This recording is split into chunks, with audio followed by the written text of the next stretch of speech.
মাত্র 11 বছরের এক কিশোরী ব্রিটেনের ইতিহাসে সবচেয়ে কনিষ্ঠতম মা হতে চলেছেন। তার সন্তানের বাবাও নাবালক।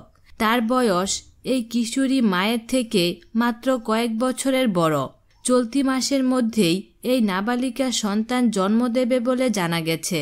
বর্তমানে ব্রিটেনের যে কনিষ্ঠতম মা, তার বয়স 12 বছর। 2014 সালে সে একটি কন্যা সন্তানের জন্ম দেয়।